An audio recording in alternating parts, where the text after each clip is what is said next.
Good Saturday morning, and welcome to another exciting edition of Outdoors with Larry Ray on 790 The Bet. Brought to you proudly by the Tennessee Wildlife Resources Agency, B&M Poles, and Ducks Unlimited. Now, here's your host, Larry Ray. Hey everyone, it's Shelby here, producer for Outdoors with Larry Ray. Larry is feeling a little bit under the weather, so here is some of the best of Outdoors with Larry Ray. Hey, good Saturday morning. Welcome to Outdoors with Larry Ray, and this is Larry Ray, and this is my voice. It continues to change. My voice is going south, and my hair's going north. So, I'm getting plenty of hair now. I went to got my first haircut since cancer, and the young lady looked at me, and she said, what do you want me to do with that? And I said, well, just trim it off and leave it on the top. So now I am officially cancer-free and got plenty of hair. But, all right, this is for Saturday. That means BW, that bonus Wong, and he's here in his full Ole Miss outfit.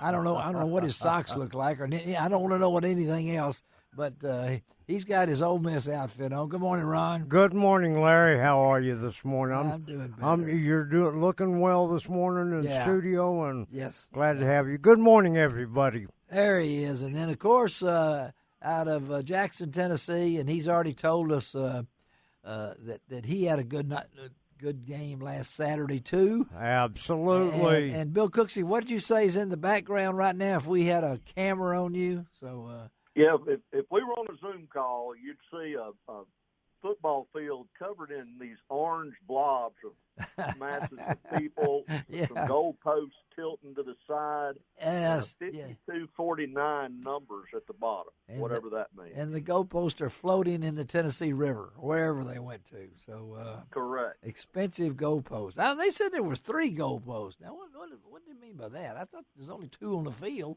But they had to replace 3. I don't know if they went. No, they went to the practice field and got those. And got that one too.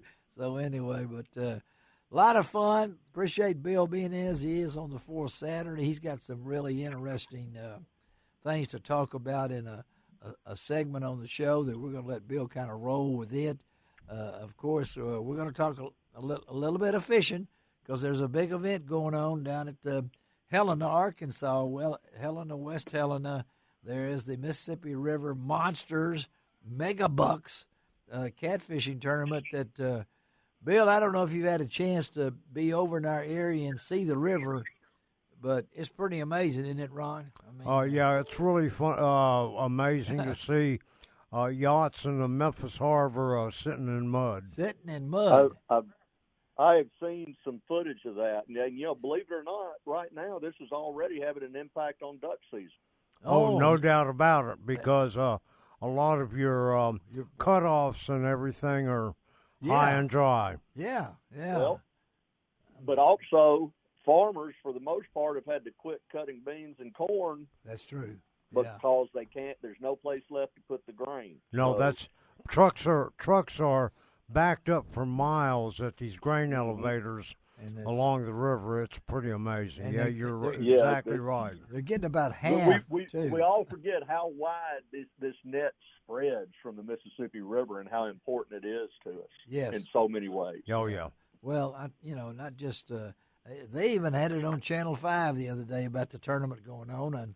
And I think they found a boat from 1810, a vessel that they discovered. Well, there's there's all kinds of things that's been found in the slow water, and some of it not really good. No, they're not going to find one of your boats, are they, Ron? No, but they did find a human skeleton.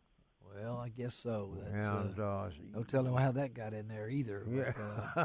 But anyway, we're going to talk about the tournament. Of course, this is Marty Marbury time. We'll zip Marty into the room and talk West Tennessee tourism. And then a little special segment down in the show today with Joan Horn. Joan, of course, is the refuge manager forever at the Tennessee National Wildlife Refuge in Springfield, Tennessee. And the amazing thing about that is they broke all records. Get this, they broke all records for banding wood ducks this year. And And I tried to get the biologist on with Joan, but she says he's too shy to talk on the radio.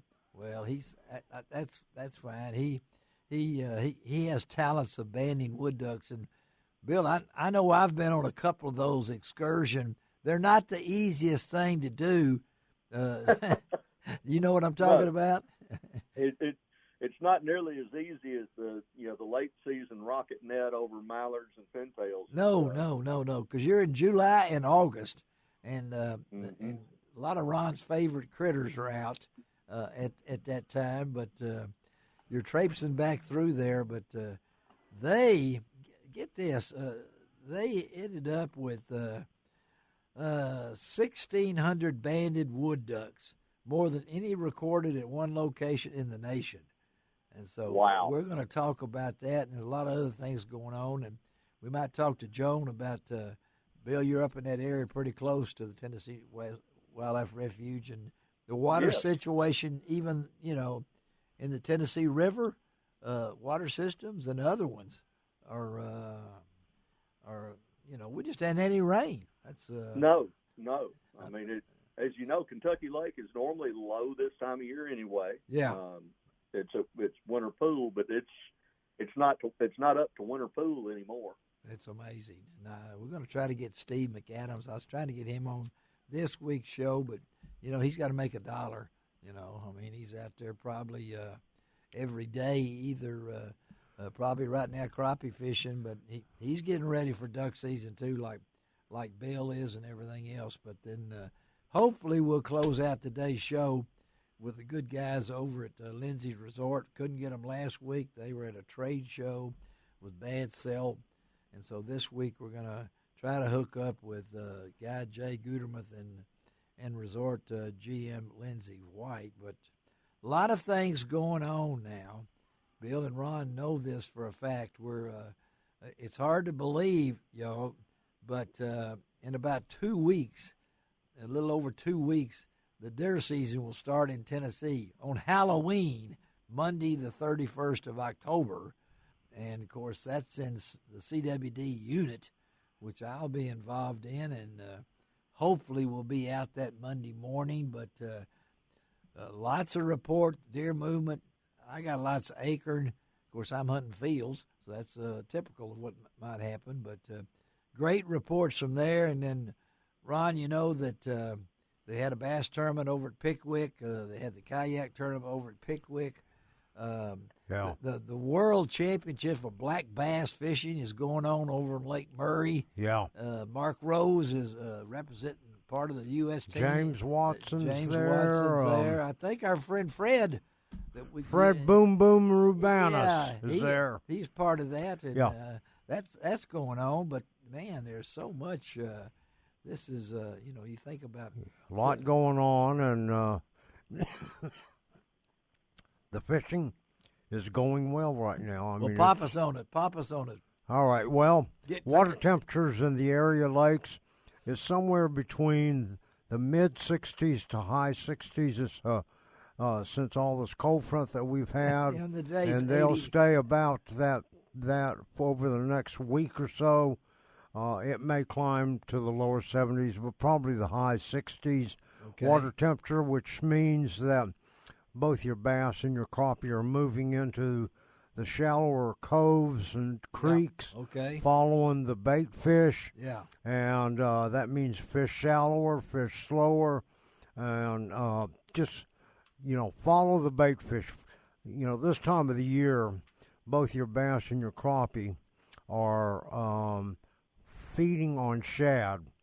And so you want to follow that for your crappie fishermen. Right now, they're still catching some power trolling, except they're power trolling in 5 to 7 feet of water, over deeper water, using fin spins with slab curly, white and chartreuse slab curly tipped on the fin spin. They're also catching them, still using live scope, but the fish are shallower. They're starting to move towards any kind of cover that's in the water, whether logs or rocks. I know down at Sardis, you can fish along the river channel up above Toby to Hurricane Creek on a lot of the wood that's still in the water, catching those fish with a small hair jig, black and chartreuse or black and white, tipped with a small minnow, fishing 5 to 6 feet deep. And you'll be catching them. The bass are really starting to turn on good at the I-55 lakes. They're starting to move into the creek. Secondary points are very good, using something like a spinnerbait or a vibrating jig such as a chatterbait or something like that. Yes. Doing very well. A chartreuse and white is a good color. Your smaller crankbaits such as a KVD 1.5 and a shad pattern will work real well. And they're starting to, and a great bait to use right now, especially on the Tennessee River lakes, and that's a 3.25 rage tail swimmer in a shad color. We're on a 1/8 ounce or a 3/16 ounce jig head with a 3/0 hook, and just working it slow. That's the whole key. And the fish are really starting to bite. They're still biting good, and they're going to be feeding until the water drops below 50 degrees. So it's a good time of the year to get out and catch some fish. Now, I did go brim fishing last week. You did? Okay. During the cold front days. Yeah. And what I found was I had to fish about 6 to 7 feet of water and 8 feet of water with a cricket. And the reason is because the water is warmer in that part of the water column. Okay. All right. And he's rolling that off over there. Doesn't even have a pencil. To come out with that information, and I was concerned because we had got 2 minutes. Yeah. 1 minute. We went from 35 degrees to 8. Today is 82. Yeah, right. So and by the way, for those that are fishing Pickwick, yeah, get out of the river and get in as shallow as you can. In the kayak tournament that they had, they caught more fish in it than they did the regional MLF tournament, and they're fishing 1 foot to 1.5 feet, no deeper than 2 feet. All right, that's only you get on BW, on Bonus Wong, on 4th Saturday. All right, let's take a break. Bill Cooksey on the line in Jackson. Well, now he's in, what do I call you now? You're in Kentucky Lake now.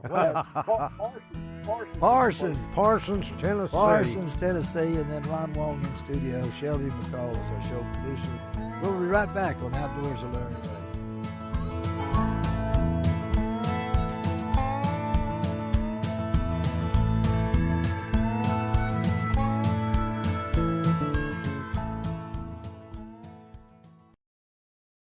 Welcome back to Outdoors with Larry Ray, brought to you by the Tennessee Wildlife Resources Agency, B&M Poles, and Ducks Unlimited. Hey everyone, it's Shelby here, the producer for Outdoors with Larry Ray. Larry is feeling a little bit under the weather, so here's some of the best of Outdoors with Larry Ray. Hey, good Saturday morning. Welcome back to Outdoors with Larry Ray. I hope you had your pen and pencil or whatever it might have been to take all that information about where to catch fish. Because everywhere you turn around, you'll probably see Ron Wong. This Bonus Wong, he's with us. Bill Cooksey, glad to have you aboard out of Jackson, Tennessee. And I know you guys have heard of the two organizations that we might talk about, formerly the Quality Deer Management Association, the National Deer Alliance. But earlier this month, those two organizations came together and formed a new nonprofit organization, and we're really glad to have on Outdoors with Larry Ray, the National Deer Association. And speaking to us right now is Lindsey Thomas Jr. He is the Chief Communications Officer for the National Deer Association. Good morning, Lindsey. Good morning, Larry. How are y'all? We are doing great, and let's talk about this because I know both of the formation of this. What was the basis of this, and tell us how you got involved in it. Well, I've been here at this organization since it was for 17 years, joined when it was the Quality Deer Management Association. Yes. And then about 5 years ago, you may recall, QDMA helped form the National Deer Alliance. Yes, we I remember. Created it. Yes. It came about from a call for an umbrella group to help bring together various deer hunting groups to work for deer.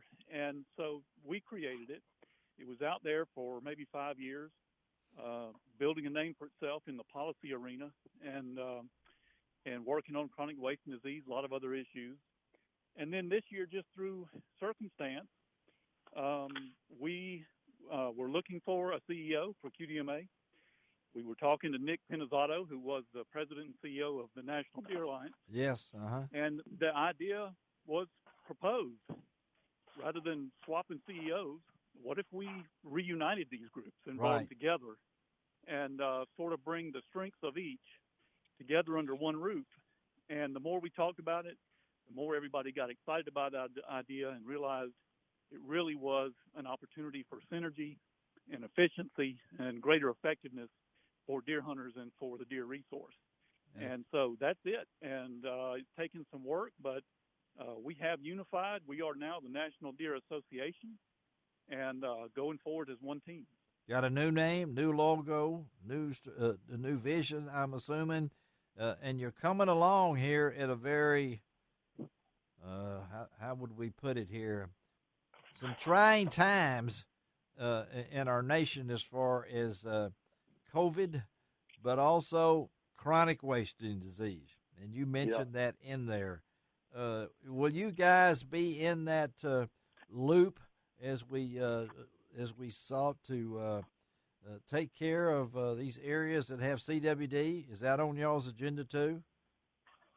Absolutely, Larry. And I'll tell you this, we've already spent the last several weeks in a strategic planning process. At the same time we were trying to figure, things like name and logo and basics, we were already delving deep into who do we want to be and what do we really need to focus on. Yeah. That strategic plan ended up with 4 focus areas that will define what we work most on behalf of deer and deer hunters. And one of those 4 is diseases. Yes. Now that, of course, primarily will mean CWD, but it may not always. Hemorrhagic disease, and there are others as well. There are other concerns for the health of deer populations, but primarily when we say diseases, I can guarantee you most of that work is going to be dealing with CWD because of the dangerous nature of that and the threat that it really does pose to the future of deer hunting. And Bill Cooksey, Bill's been involved in conservation and Bill works for a nonprofit organization. Bill, I know there's challenges always for nonprofit, particularly in these times. As you hear Lindsey talk, you can hear the passion in his voice. From your point of view, as a nonprofit yourself, these are not the easiest times, are they, Bill? Oh, they're brutal. Especially for those nonprofits who their finances are member driven. Yes. With banquets and that sort of thing, like a Ducks Unlimited, that sort of thing. It's rough out there, but it's rough in general. I mean, you can't get boots on the ground because of travel restrictions. You can't get together and meet. It's a very, very challenging time in conservation, and that's putting it mildly. And Lindsey, you hear that? So you guys have formed this plan. Now the next thing to do is try to put it in place in a trying time. Yeah, Bill's right. It's difficult for every group out there in the nonprofit conservation world. We've had to make changes. I mean, in some ways, we've capitalized on that. COVID has forced us to reboot some of the ways that we do business and raise money. And in some ways, we looked at that and said, why weren't we doing this all along? Mm-hmm. Why wasn't online fundraising a bigger part of what we were doing? Yeah. So we are going to be forced to move away from the old banquet model. And I think it's a good thing. It will allow us to diversify what we're doing, to be more flexible. And therefore, when the next crisis comes along, like like COVID, it'll be, we'll be more adaptable to that if we diversify the ways we fundraise. Certainly, it affects the boots on the ground efforts too. This COVID thing is going to be a setback in the fight against CWD because there's less monitoring going on. State agencies are less able to man check stations, and many of the testing requirements have now gone back to voluntary instead of mandatory to help hunters stay healthy themselves. But it's going to be a setback. So in many ways, it's not all going to be. We're not going to be able to turn all of this to the positive for us. But hopefully we'll be coming out of this soon, and we want to be on a financially sound basis and ready to roll. And so you're reaching out right now because we know I'm a deer hunter. Okay, I love deer hunting. Okay, and I know that deer hunters make up a great population portion of the population, particularly in Tennessee, particularly in other areas, Alabama and things like that, where deer hunters. So right now, your main goal is to organize all these vast number of hunters to support what you guys are trying to do, right? Yes, that's right. We all know it that there's a lot of different kinds of wildlife conservation and important wildlife species in North America that we all love, but deer carry all of that on their back. They do. They are the backbone of the hunting industry and conservation, because as we know, if you go out there and talk to hunters, the vast majority of them, if you ask them what's the primary species you hunt, it's deer. That doesn't mean that turkeys and elk and grouse and any other species is less important, just that we have to look to deer especially to ensure the future and health of conservation and the funding that goes to our agencies through things like the Pittman-Robertson Act. That's a species. It is the keystone species in wildlife conservation in North America. So how are you doing this? You have a website. You have things going on right now. How do people get involved in the new organization, the National Deer Association? Well, through our website, much of the infrastructure will remain the same. As I said before, what we see this as is sort of a moving the different strengths of the two organizations under one roof. So the old network of volunteers and branches in our in communities, our grassroots network is still there. Our volunteers are still with us. We've worked very hard to maintain communication with them through this transition process, make sure that they are on board and have what they need and know that we need them going forward. But we want to grow that. We want to grow our grassroots efforts and volunteer base. But through if you don't know anything about either of the groups that formed us, QDMA or the National Deer Alliance, go to deerassociation.com. That is our new web address, deerassociation.com, and find out what you can do to get involved through our branch network, join as a member and support us. One of the things that we've worked hard on this year in the transition process is being as financially efficient as we possibly can. We've always done that well. We've for several years in a row had a 4-star rating from Charity Navigator, which is an independent group that rates charities on how efficiently they spend their members' support and donations. But we want to be stronger than that. There's ways that we can save, that we can spend that money more efficiently and make sure even more of that funding is going into deer conservation. So join as a member, and rest assured that money will be going toward deer conservation, and get involved with us in a number of other ways. But through the website is the best place to start. Well, I know you folks out there. We know QDMA has been a guest on this show many times as we've talked to a lot of those different people. Lindsey, thank you for being on us with Outdoors with Larry Ray, and give them that website one more time. You got to beat it in their heads this Saturday morning, Lindsey. What is it again? Deerassociation.com. That's it. It's simple as that. And we'll have all this posted on our website, lroutdoors.com also. Lindsey Thomas, thank you, man. Have a great weekend, and we'll stay in touch, okay?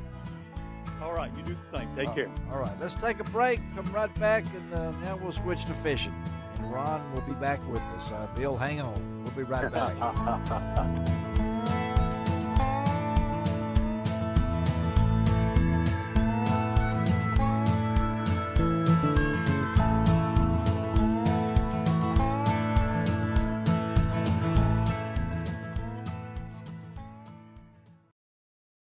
Welcome back to Outdoors with Larry Ray, brought to you by the Tennessee Wildlife Resources Agency, B&M Poles, and Ducks Unlimited.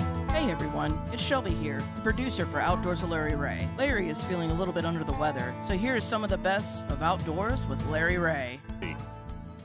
Hey, good Saturday morning. Welcome back to Outdoors with Larry Ray, and really appreciate Jane Lawson, one of the 5 federal duck stamp judges.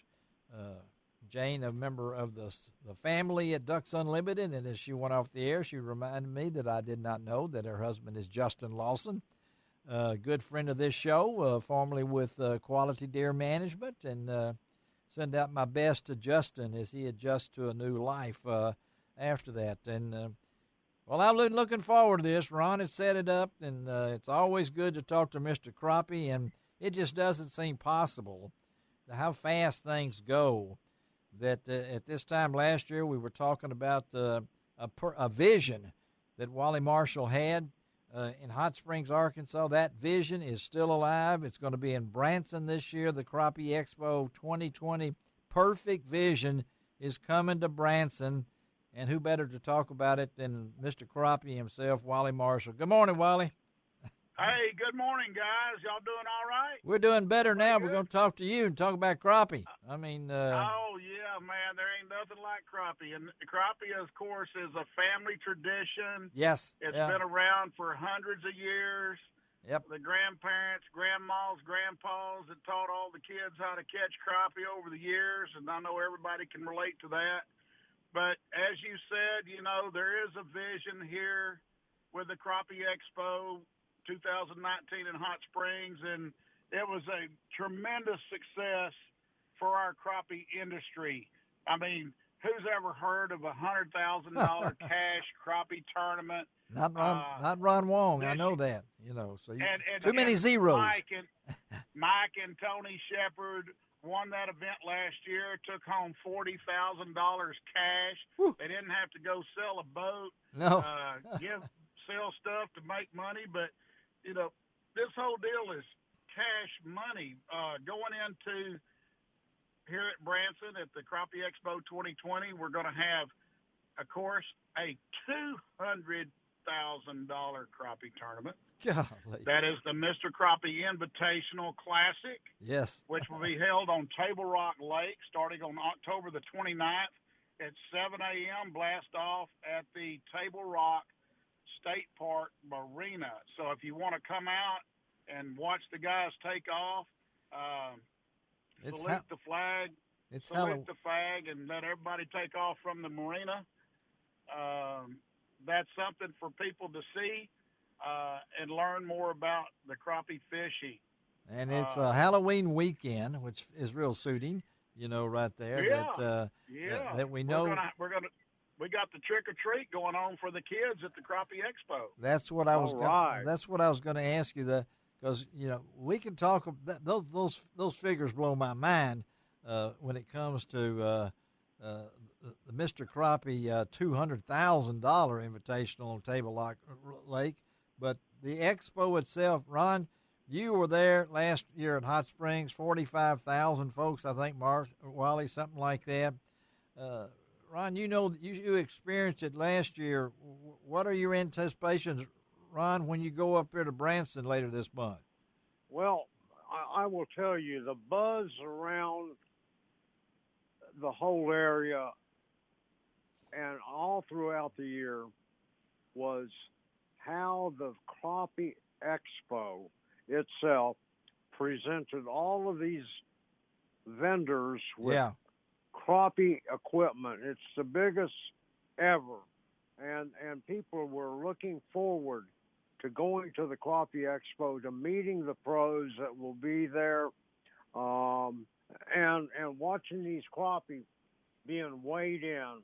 It was really amazing. And you know, how can you not say it is an event that you look forward to? Yes. Also, because of the world's largest crappie fry. Yes. That is absolutely, I got to tell you something. You wonder how they can do it.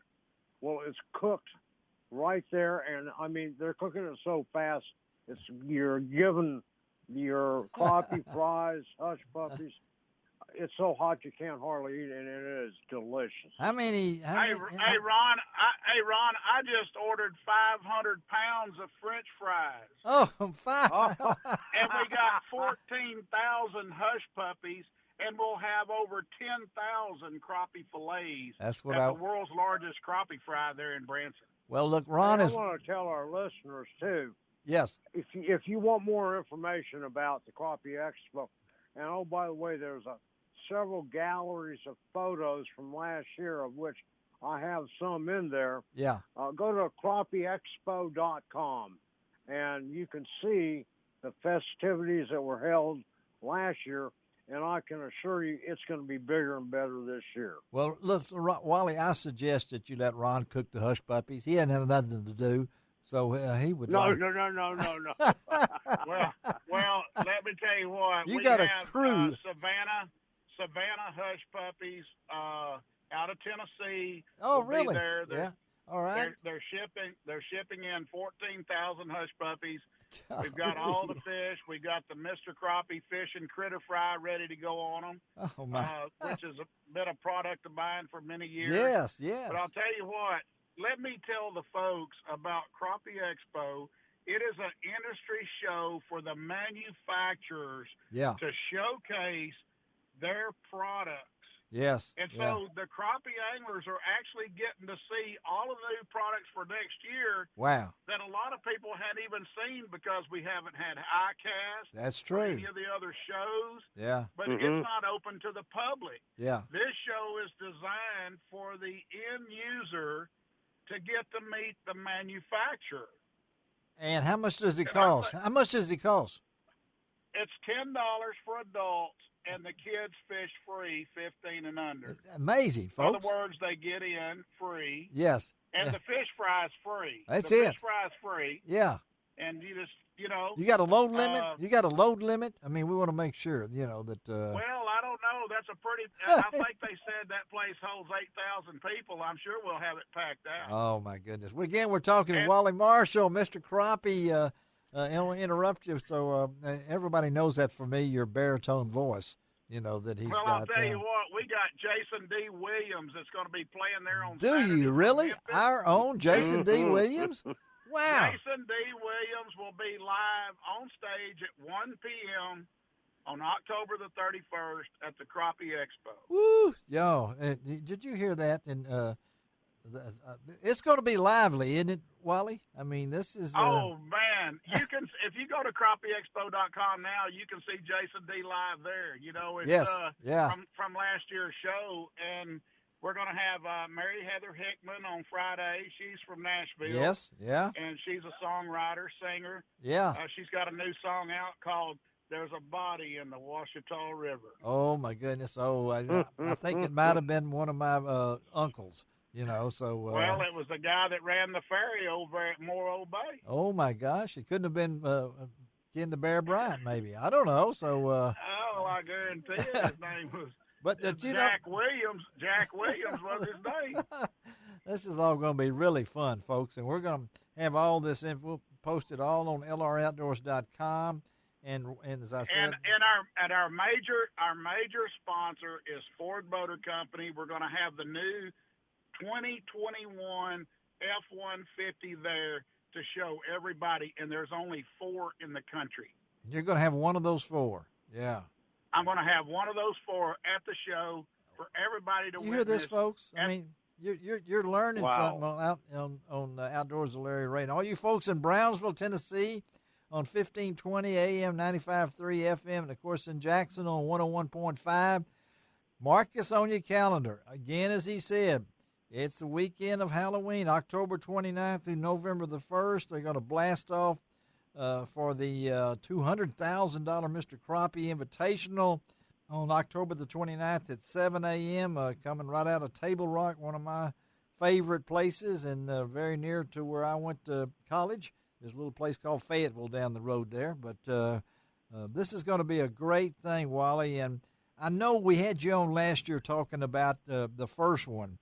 You didn't really know what to expect, but that enthusiasm, I can tell, you really think this one's going to be this? We're just getting started on this, aren't we? Well, I'll tell you the truth, Larry. You know, if you want to win a Ranger boat or you want to win a Vexus boat, all you got to do is sign up. It's free. Drop your name into the hat. We're giving away a Z175 Ranger boat, fully loaded with a 115 4-stroke Mercury, ready to go, depth finders, everything. On Sunday, we're going to have the drawing about 4 o'clock. And also on Saturday, we're going to give away a Vexus 189C, their crappie boat. It's going to be fantastic. One lucky person. We got $500 shopping sprees. We've got RV Cajun cookers we're giving away. We're giving away Camp Chef pellet grills. Man. I mean, this is a production. No wonder Ron's going. I mean, you know. Yeah. We got you have a chance to win any of these great prizes for the price of admission. Well, and then get to visit all of these crappie fishing manufacturers and vendors. I mean, that is, there's nothing like it. And I have to tell you, like Wally said, because we didn't have ICAST this year, a lot of these vendors that are going to be showing their 2021 products. I can't wait. Well, we got to get out of here. Wally, we thank you, buddy, again, October 29th through November 1st. And where's that website? Where do they go for information, Wally? CrappieExpo.com. It's that simple. CrappieExpo.com. There it is. Wally Marshall, thank you again for being on Outdoors with Larry Ray. Take care of Ron up there. You know, he'll probably wear out 3 pairs of shoes, but take care of him, okay? Hey, I got Ron this morning in a big room up in the Hilton. Oh, in the Hilton.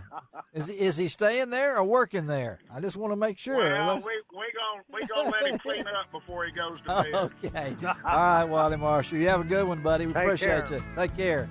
All right. Thank y'all. Thank you, Ron. All right, let's take a break on Outdoors with Larry Ray. I know that John Gordon he's awake through all that. We're going to come back and talk about it. We're going to throw a little bacon on the grease. We'll be right back.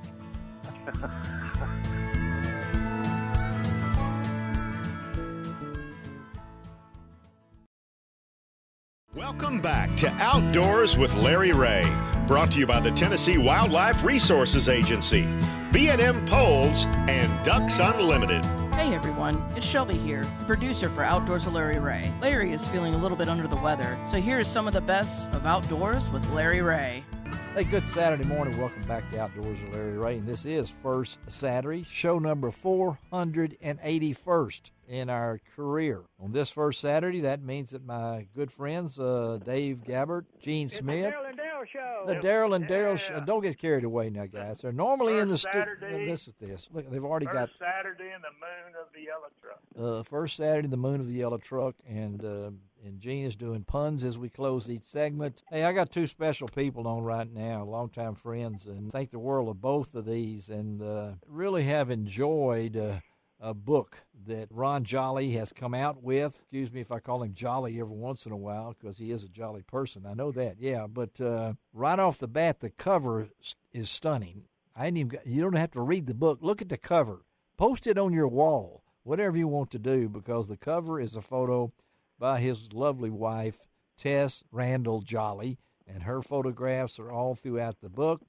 It's called Memories of Spring by Ron Jolly, and if you go to Amazon, you'll see there's not it ran out of stars on what to put for it. There ain't no more stars than you can get than Memories of Spring, and I'm really glad to have them from Tuskegee, Alabama, or Lower Alabama, or L.A., if you want to call it that. Hey, good morning, Jolly family. Good morning, Larry. Good morning, Larry. Thanks for what. You must be a dedicated radio show host not to be turkey hunting this morning. I'm leaving right after the show. That's what everybody knows. I've told them that. I will be in the woods later this morning. And that's somebody trying to make noise back in the background. That is not me here. I can tell you that for a fact. I think that's. I'm trying to call a turkey in. Yeah, well, you've got me. I'm here. Okay, you don't have to go any further than that. But let's talk to Ron and Tess about this book. And I told them I'm up to a certain level, and I've read it. In fact, it took me a while just to comprehend. I'm up to chapter 6. There are 217 stories, and there's a closing, which I didn't know. I don't know if I'll get to that. I'm taking so long to encompass all the rest of them. But let's talk about the thing itself. Ron, I know you've, for you folks out there and familiar with Primos and the Truth series and all those different kind of things that Ron has been involved with as a video person, as the one carrying the camera through the ridges, the thickets, the gorges, and everything else. Yeah, back in '96, he made the real decision of his life, and that's when he married Tess Randall, now Jolly, and we appreciate them spending time with us today to talk about the book. And when I look through it, guys, and like I said, I'm only up to chapter 6 and looking for tricks and no dummies and just add water. I got to ask y'all the putting together of this. Talk about that. When do you stop and when do you start, and how did you come up with the names and numbers? Talk about, was that the hard part, or was it just talk about the putting the book together, Ron? Well, it started actually 20 years ago. Okay. I started writing some, and publishing some stories, and I always thought I wanted to write a book. And what actually happened, the world just kind of all came together for us this past year, and I decided I was going to do it. And Tess committed to helping with the photography, and that was a huge help. Yes, yeah. And I had a goal in mind. It's 226 books. Book is 226 pages, and it's quite. It's a bunch. It's a bunch of stories, but my goal was for it not to be a hard sell how-to turkey book. Yeah. Turkey book. Yeah. And to me, my life and Tess's life has been we've been caught up in a web spun by wild turkeys ever since we met. Yeah, okay. 25 years ago.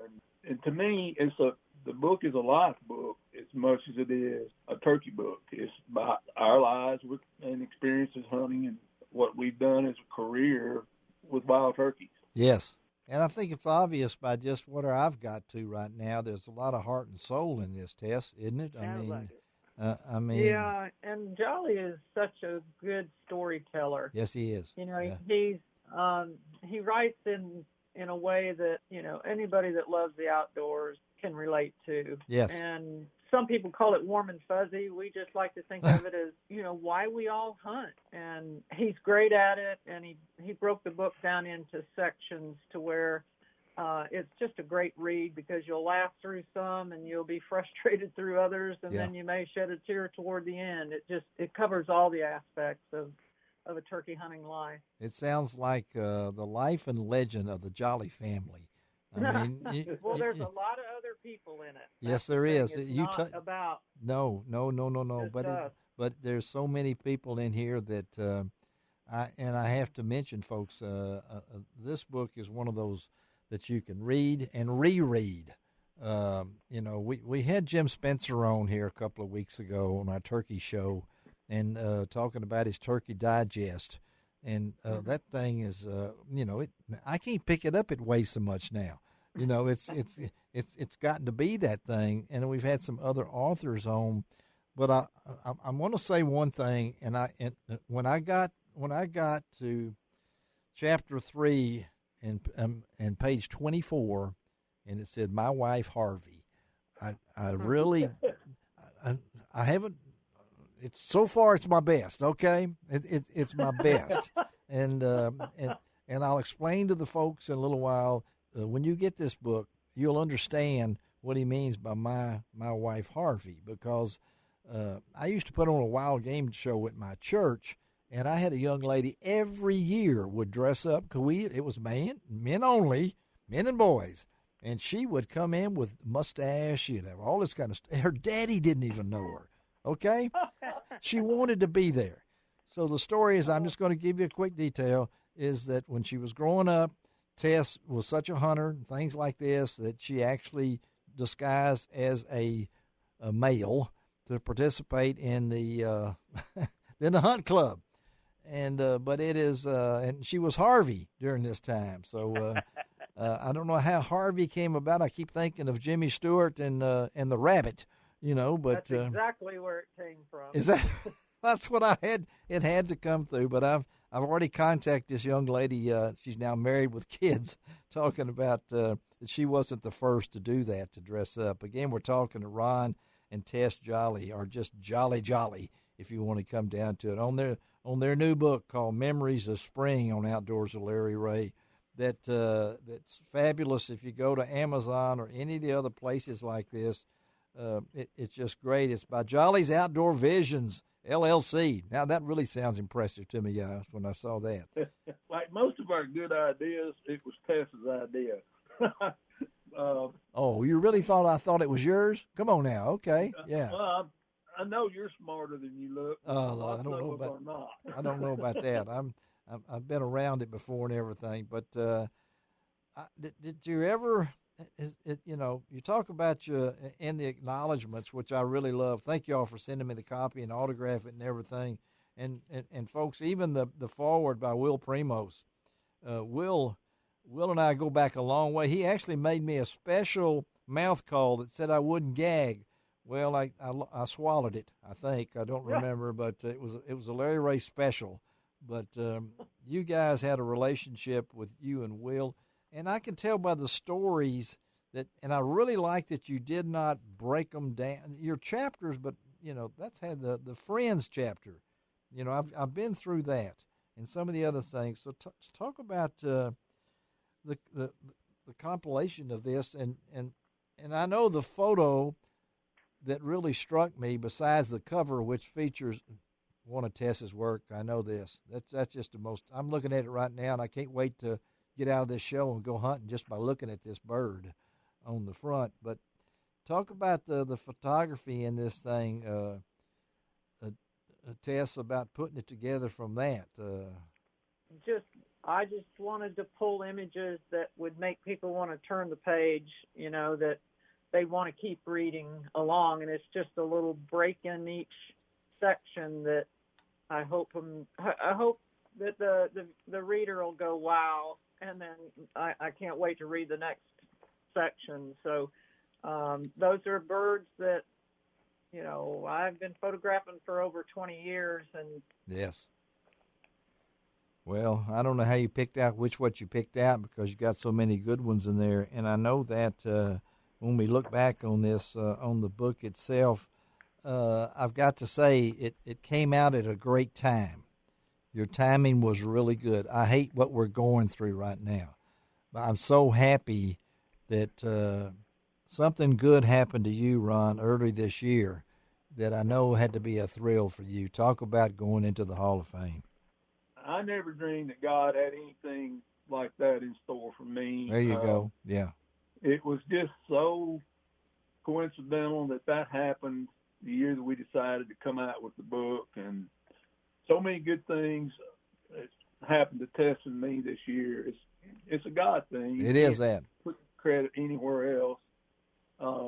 When you talk about the book, when you get to the chapter called "It's All or Such Is Life," okay, I've got when to. you get to that, I think you'll shed a tear, and you'll know most of what you need to know about Tess and me, our attitude toward turkey hunting and life in general. Yes. Because people make life worth living, and that's right.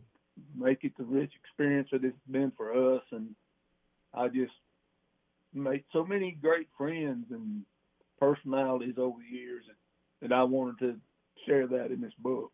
Well, I think you've done that. I don't think I'm gonna let my wife read Rattlesnake, Mississippi. She don't like snakes. Okay, I may skip that when she's grabbed the book a couple of times to read a couple of the chapters. But when I got down there to Rattlesnake, Mississippi, it better be good after that. Okay, it's got to be good. Well, let me say the Hall of Fame thing was, you can't imagine how small you feel sitting in that pew chair, knowing that you got to walk up there behind Walter Parrott or Dick Kirby or Denny Gobles, Paul Butsky.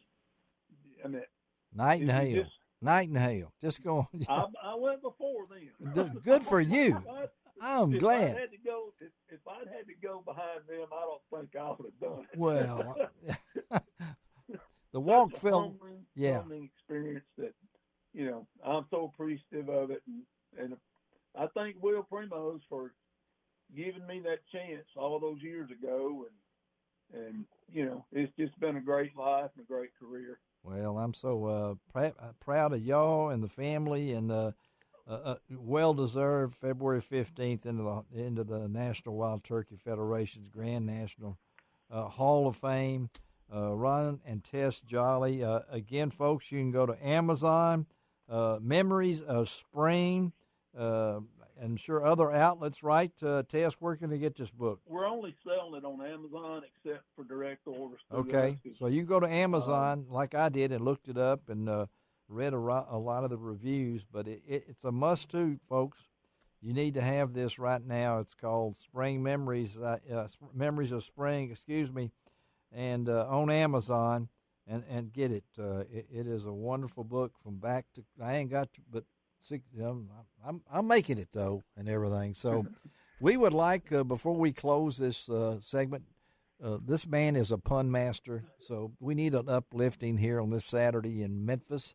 So, Gene Smith, give the Jolly family one of your puns. Okay, this man was walking down the street, and he saw the sign that said, "Talking dog, $10." He said, "Oh, my gosh." $10? So Okay. he looked the guy up, and the guy went in there, and the dog started talking. He said, "Yeah, I'm a great dog. I used to be a professional football player. I was in the Hall of Fame and all that kind of stuff." And the guy said, "Well, why are you selling this dog?" He said, "I can't stand a liar. He never played football."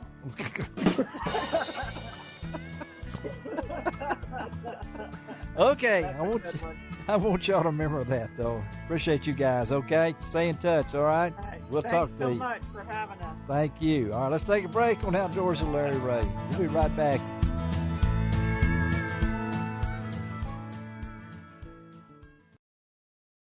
Welcome back to Outdoors with Larry Ray, brought to you by the Tennessee Wildlife Resources Agency, B&M Poles, and Ducks Unlimited. Hey everyone, it's Shelby here, the producer for Outdoors with Larry Ray. Larry is feeling a little bit under the weather, so here's some of the best of Outdoors with Larry Ray.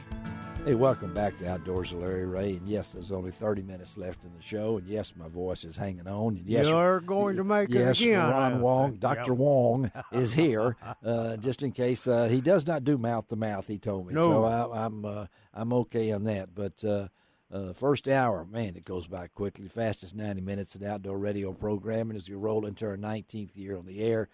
And one of my favorite events, man, I could remember, it seems like yesterday, 1989, after I'd taken over from Henry Reynolds at the Commercial Appeal, and he said, "Son, when you go out there in Ames Plantation for that national championship for bird dogs, you're going to have to ride a horse." Well, I could not get Kroger's.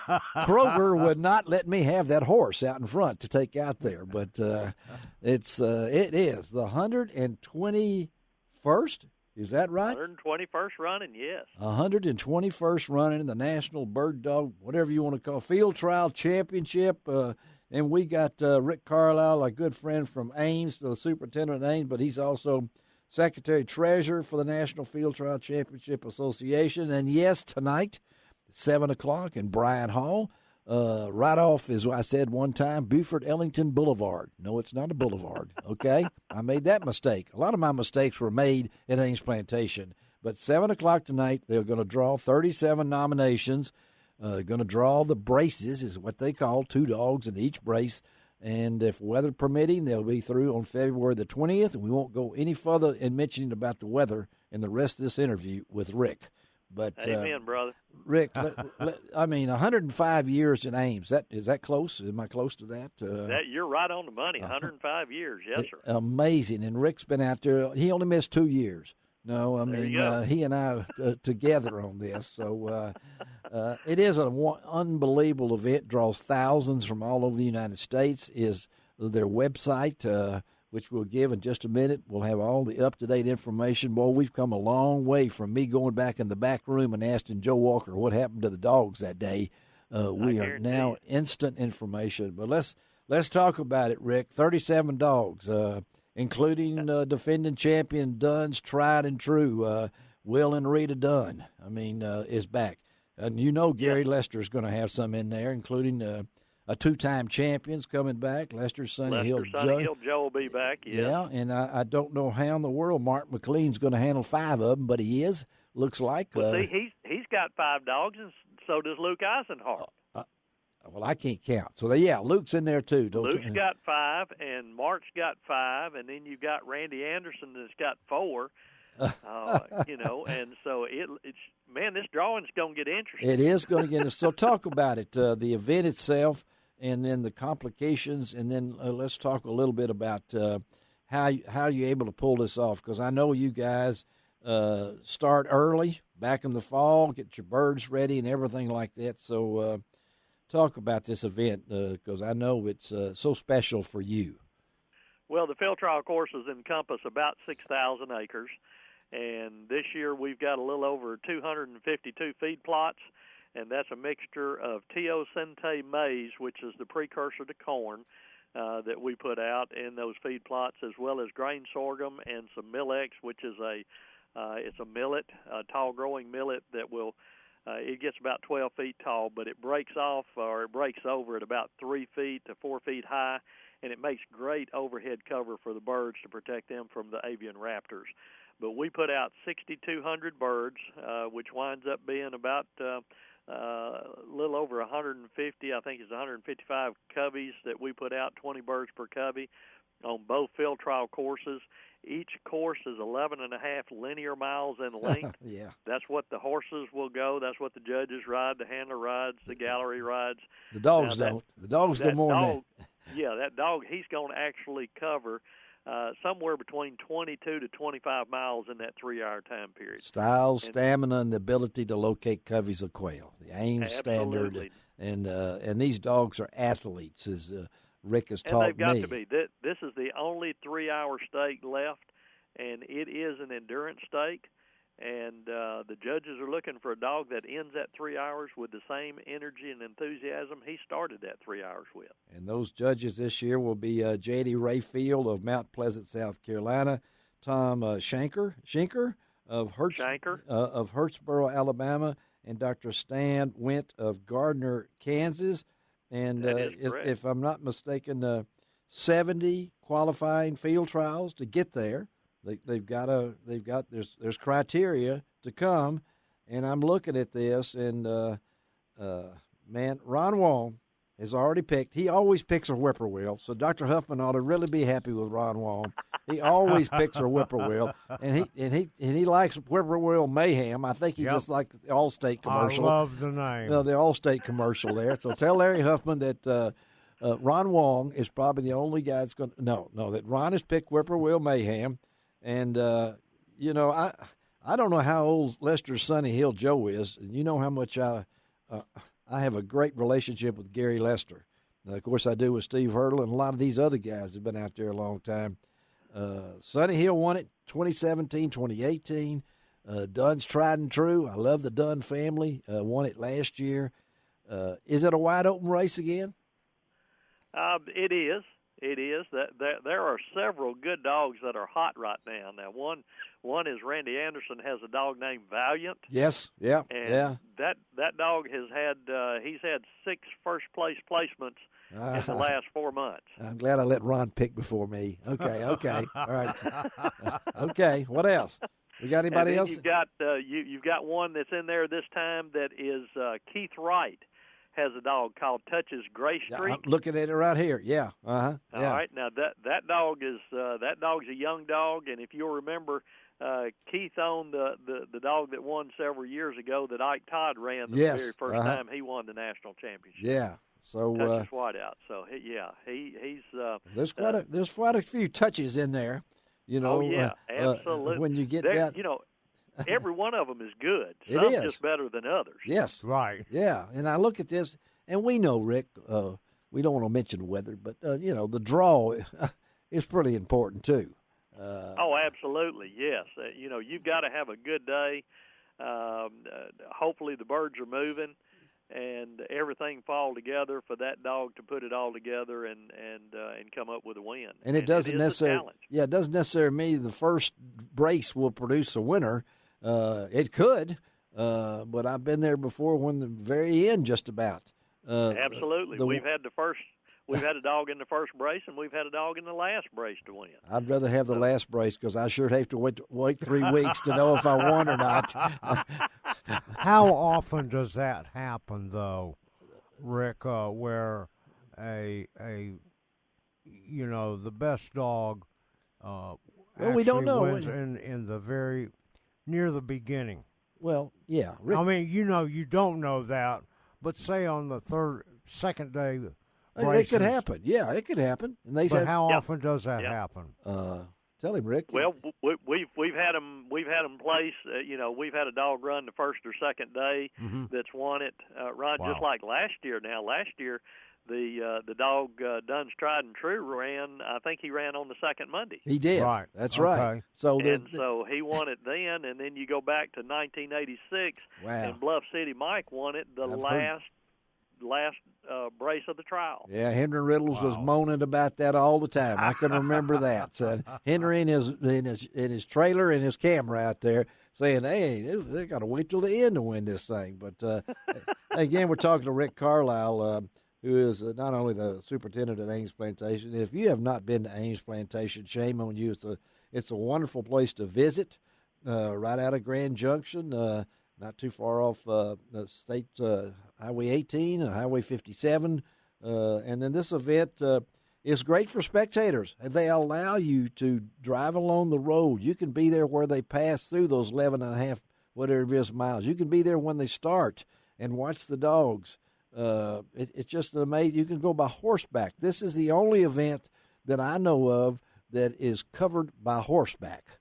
And, are you going to ride this year? Rick knows that. No. Okay? That's a quick. I already knew the answer. Well, I had to ask. If you saw Henry Reynolds walk, it was because he rode all them horses at Ames Plantation. Bless his heart. I've got a, well, anyway. But so it all kicks off, Rick, and I know it's a great event, and you'll have these dogs from all over, right? I mean, yes. As far away as the West Coast, Idaho, I'm sure, some people out there and everything. So if you look at these, and I know I'm looking through here, I see 1, 2. How many setters we got? Oh, gosh. I got 3 here. Look to see. 4. I know we've got one setter. Stardust Chaz is one setter. I got that one. And okay. We've got the other dog. Let's see. The other setter is going to be Hidden Shamrock. Hidden Shamrock. Yep. Sean Derrick. Now, that's a good dog, too. That's a really good dog. Yeah, I've looked up something on that, so I know that dog is in there. So that's 2. So I know we got those 2, but the pot. What's interesting, Larry, is that we've got out of those 37 dogs, 36 of them are males. We only got 1 female. Well, I just now noticed that too. Yeah. Well, and that's Steve Hurdle's dog, the Coldwater Thunder dog. That, Rachel and Rachel Blackwell dug author on. Yeah. That's the only female. That's a local dog, man. It is a local dog. Was this no females this year? Was that the early stipulation that y'all put there? Well, we don't have to worry about somebody. Well, we won't get into that. But anyway, there you go. Be careful. So everything starts tonight at 7. Tell them how they can get the information about it and where to go to keep up with it. We have our website. It's www.amesplantation.org. And when you click on that, it'll come up on the home page, and you can see the nominations that we have, who the judges are, the Amiesian standard, which is what we use to measure the dogs with, and then we'll have the brace-by-brace synopsis. After each running, they'll put what happened in those braces on the website. Weather, everything, you can get all of that on the website, and here it goes. Ron has picked, where's that over here, Ron? Whippoorwill Mayhem. I could really go and just say Valiant because, I mean, he's told me how hot this dog is. But as soon as I pick it, it won't win. Pick it, Larry. No, I'm not going to pick it. I'm not going to pick it. You know what? I'm going to pick the only female because I really like Steve Hurdle. I would like to see that female just show off in front of all those males. Okay. I mean, when you're down 36-1, Yeah. So it. Just come back and knock it out of the park. That's Just it. win it all. That's what I like females. Okay. All right. So hey, Rick, thank you, buddy. I'll try to. I won't probably make it Monday, but I'll be out there, and I'll for sure be unless something comes up, be there for the finals. Even though the commercial appeal doesn't cover it, I'll be there. Okay. So you tell we everybody. look forward to seeing you. I hope you get to feeling better. All right. Thank you, buddy. Have a great one. We'll talk to you. Have a great week. I know you're not a judge, but I know you're crying, but that's okay. All right. So I understand. All right. We appreciate it, Larry. Thank you. Thanks, Rick. Rick Carlisle. All right. Let's take a break. Come back and a little waterfowl here. I mean, and because this is a show that has no host. The Grind Waterfowl TV and our good friends at Kent Cartridge are the sponsors of that. Who ever heard of a show without a host? But we'll talk about that as we close out today. There are a lot of guests. There are a lot of guests. All right. We'll be right back.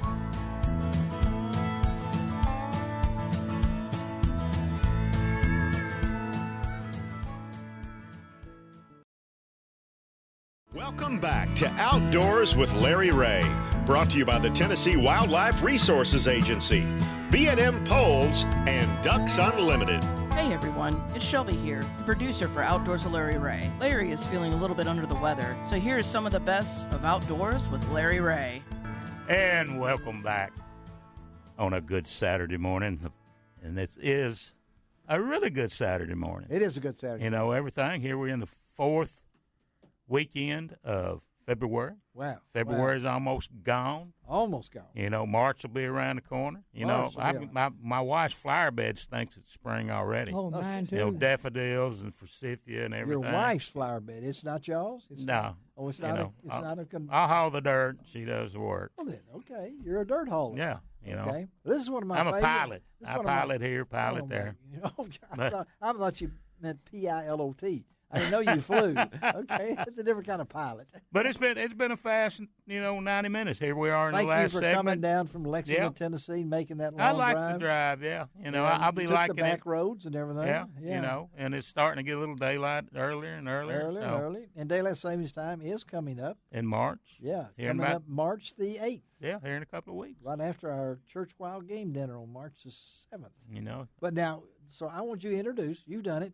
Okay. This is a special time. This is the last segment. It is. And it's not the last segment overall. No, not the last segment on today's show. Okay. All right. Traditionally, like you said, this is supposed to be the 5th Saturday show. It is. But on the 4th Saturday show. Here we go again. And we've got, and I'm really our confused. poet laureate, yeah, he's Mr. Covington, sitting over there. Has been sitting there for the past hour and 15 minutes. He said a few words. Yeah. He has said a few words. You But he's ready to And our pun master, my brother Darrell over here. The pun master. Yeah. This is other brother Darrell. Yeah. Other brother Darrell. Yep.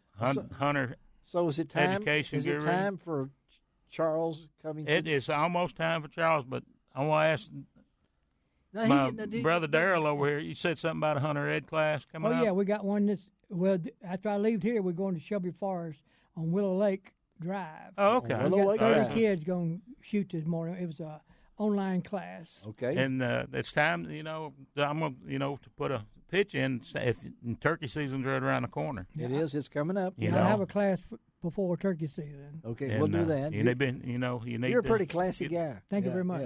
But you talking about Safari Club International? They gave me a nice award one time. Well, did you know the president lives here in Memphis? I went to the meeting, and what happened, I had a couple of young men with Down syndrome, and they were smart. I mean, even though they're going to be kids all their life, but they were really good. It really made me feel good to pull them through the class. But they knew everything. Well, they took them out west to do some kind of goat hunting. They were weird-looking goats. I guess it's... okay, that's enough. Yeah, okay, you've done enough. Let's get on to the... Okay. So without further ado, he's wetting his lips over there. He's wetting his lips. Okay. Clear your throat, Charlie.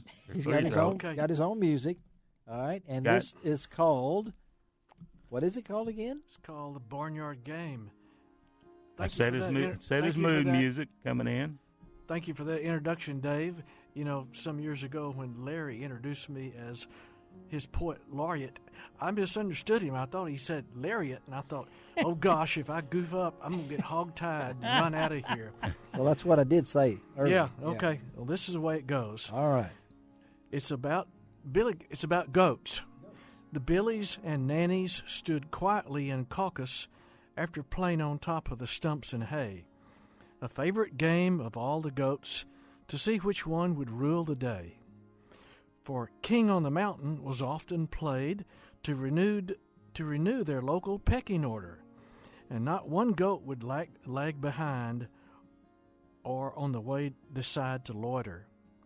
There's just something about being on top, whether the woodpile, the hay, or stumps. If you're on top looking down on others, it lifts your spirits if down in the dumps. And when standing up high, you look around, spotting juicy clumps of uneaten grass. You hope the others don't spot your find while wandering around like a dismissed class. But if push does come to outright shove, there is the butting of heads and horns, for being on top is taken quite seriously, whether in the suburb or on a country farm. Goats like to climb. It's a challenge to them, and especially their cousins, the mountain goats, who can stand on a slant for a very long time and in the winter wear nice warm coats. All right. There's Charlie Covington. It's called the Barnyard Game. That went on in Vegas this week, didn't it? That's another. Thank you, Charlie.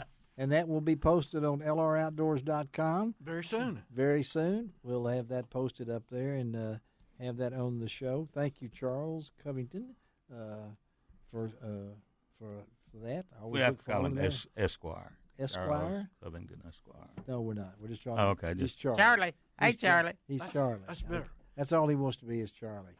Okay, before we get into more important things, but how about a couple of words of wisdom from Joseph Gene Smith? Well, I'll tell you a true story. True story. During the Civil War. How do you know a true story in the Civil War? I read it. You around? I read it. You ran into him. They had these goats that were fainting goats. Fainting goats in the Civil War. And when the troops come through shooting and firing and everything, the goats would all hear a noise. They'd fall on the ground. Yeah. Well, the farmer would go to the captain or lieutenant and want his money for killing all these goats.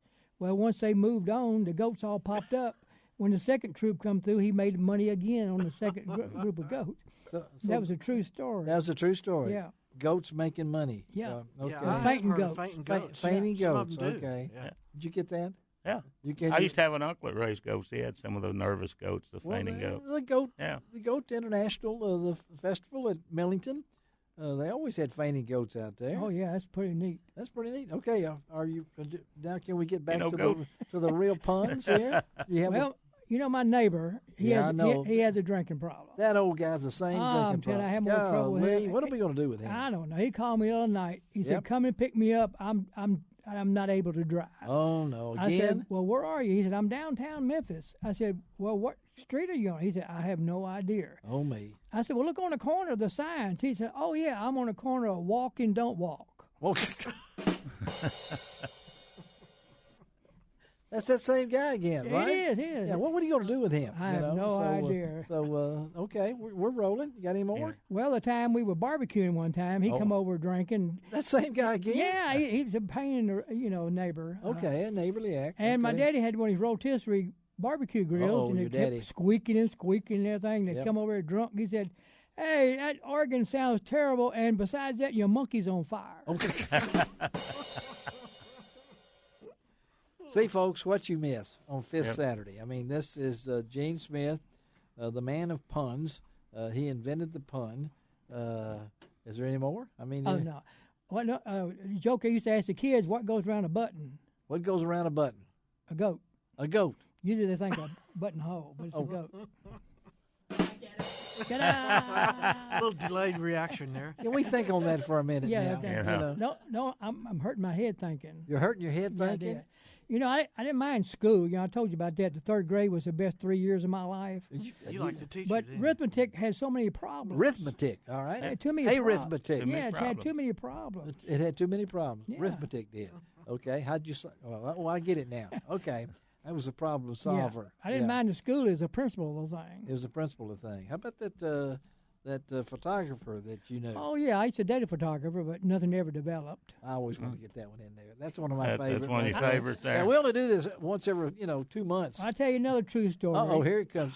Now, what we got, now Shelby's in here now. So Okay. she can cut you off now. We got a 10-second rule. Vicky and I went to the same high school. Matter of fact, we met in junior high school. What high school was that? Humes High School. It's Hume High School. We were going down the hall. She was coming my way, and I was going her way. And so when we met each other, we kissed. Oh, you did? And I went on to my class, and she went on to her class, and the principal took me to the office. Oh, he did? And he asked me a serious question. He said, what do you think's more important, that girl or high school? And you could imagine what I told him. Yeah, and that's why you were there so long. That's right, yeah. Yeah. I mean, what a thing to ask a teenage boy about his girlfriend. Yeah. Is she more important than you went to school? Humes? Yes, okay. Humes High School. Okay, now you went to, what high school did you go to? West Fraser? Side. I went to West Side. You went to West Side, Yeah. so you were a Wildcat. Mhm. Okay, all right. And Humes High Tiger. You were a Tiger. And I went to Little Rock Central High School. And Charlie went to Little Rock Central, and they were the Tigers. Tigers. That's right. Yeah. Little Rock Central High School is now a state national park. If you go over there to Central High, it's a national park. It is. Yeah, they have a And person when my there. parents went there, it was just called Little Rock High. That was when Coach Quigley was there. Coach Quigley. And I later have on a book the signed by him. stadium Do was you know named I have after a him. book signed by him? Do you? Written in 1914. That was a little bit before my time, Larry. Well, it doesn't mention you at all in there. Oh, it doesn't. Yeah. It's all about football. Oh, And it's signed by okay. Earl Quigley. Yeah, the name's on it. Okay, is that it? I guess Can we so. move on? Yeah, I guess. Yeah, we'll If move another on. one comes back to you, will you think about it? Oh, yeah. Okay, let me tell you about next week's show real quickly here. No puns intended. Mark Menendez, Bill Lowen, Matt Airy, John Cruz, Keith Combs, all going to be on next week's show as we talk about the Bassmaster Classic. And we're also going to throw in Cody Huff. Cody was supposed to be on today's show. I messed up. Cody Huff of Bethel University, who has qualified, get this, from Bethel University to the Bassmaster Classic.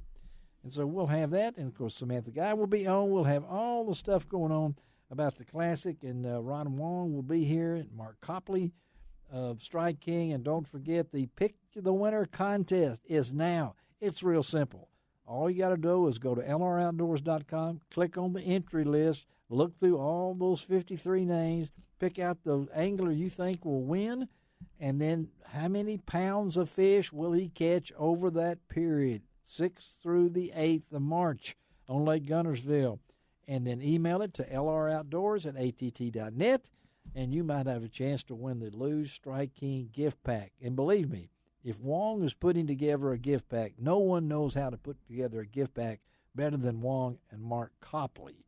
So that will be on next week's show. We're already setting it up for the first Saturday in March. Dave will be down in camping out, but he will be on with us. And I've got to tell you, Brady Ellison will be on that show, the #1 archer in the world. He just broke 900 targets in Vegas.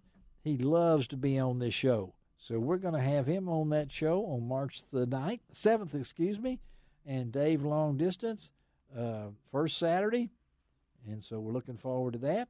You will be able to do that, right? Oh, yes. You'll be able to get the antenna up high in the air. And I'll climb a tree like you used to have to at the duck blind drawings. I can remember that. You'd get way up there, wouldn't you? Mm-hmm. Then the wind would come, and you'd just start blowing back and forth. It was rocking back. Rocking back.